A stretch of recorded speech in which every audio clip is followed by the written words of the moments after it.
Pemirsa, polemik proyek pembangunan lift kaca di Pantai Klingking, Nusa Penida, Kabupaten Klungkung kembali mendapat sorotan serius dari DPRD Provinsi Bali. Melalui Panitia Khusus Pansus Tata Ruang Aset dan Perizinan (TRAP), DPRD Bali memastikan akan memanggil pihak pengembang untuk dimintai klarifikasi resmi terkait legalitas proyek yang dinilai bermasalah tersebut.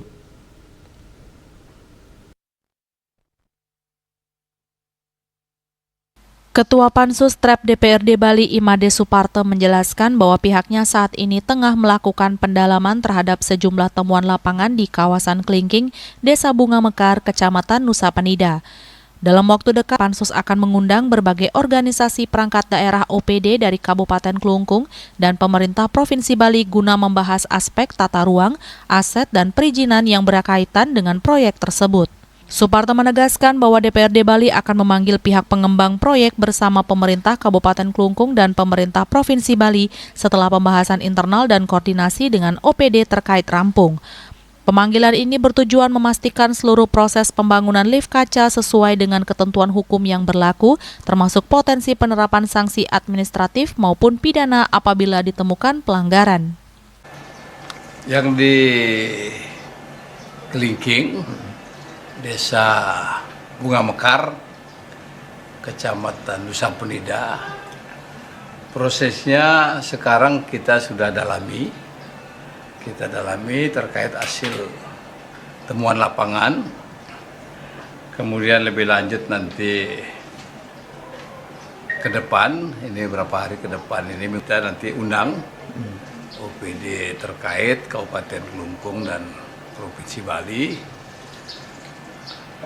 mengenai tata ruangnya, tentang asetnya dan tentang izinnya, sehingga nanti bisa diambil suatu keputusan Pansus sebagai bagian daripada tugas kelembagaan DPRD Provinsi Bali. Kalau dalam perspektif izin kan gitu, izin itu mereka mengatakan sudah ada. Ya, dalam konteks perizinan yang dikeluarkan oleh Kabupaten Klungkung, ya dalam perspektif dia katakan bahwa itu wilayah risiko rendah, ya seperti itu ya, kan gitu. Tapi itu pun izinnya masih bolong-bolong. Faktanya kita cek lapangan, itu berisiko tinggi. Berisiko tinggi. Sebelahnya juga ada kegiatan tuh bagi jumping. Berisiko tinggi. Kenapa di sebelahnya ini mereka katakan berisiko rendah? Seharusnya berisiko tinggi, karena memang itu wilayah ekstrim, kan begitu. Sementara itu, Sekretaris Pansus TRAP DPRD Bali Dewo Nyoman Rai mengungkapkan bahwa pihaknya telah mengantongi daftar lokasi prioritas untuk penindakan atas dugaan pelanggaran tata ruang di berbagai wilayah di Bali. Sebelum turun ke lapangan, tim Pansus TRAP selalu melakukan koordinasi di kantor DPRD Bali serta mengkaji laporan masyarakat yang masuk. Berdasarkan hasil kajian tersebut, tim khusus dibentuk untuk menelusuri lebih lanjut laporan-laporan yang memiliki indikasi pelanggaran sebelum dilakukan pemeriksaan langsung di lapangan. Tunggu, nanti daftar itu nanti saya sampaikan mana-mana daftar yang harus kita sampaikan ke publik, mana yang tidak gitu loh. Karena ini urgent sekali.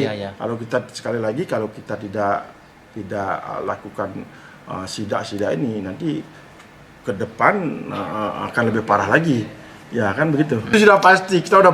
Itu ada beberapa itu, bahkan sementara puluhan ini sudah. Cuma tunggu waktu aja. Bom waktu aja mana yang diperingatkan. Bukan berarti harus selalu dibongkar, enggak. Tapi kita juga ada sense, kasih kebijakan dalam arti karena bangunnya sudah dibangun, paling tidak persyaratan pembangunannya sudah menyesuaikan belum. Kalau sampai semuanya tidak menyesuaikan, ya udah. Langkah Pansus TRAP DPRD Bali ini diharapkan dapat menghadirkan kejelasan hukum sekaligus memastikan penataan kawasan wisata tetap sejalan dengan prinsip pembangunan berkelanjutan. Dengan demikian, keindahan dan kelestarian Bali sebagai destinasi dunia dapat terus terjaga tanpa mengabaikan aturan yang berlaku. Yana, Bali TV.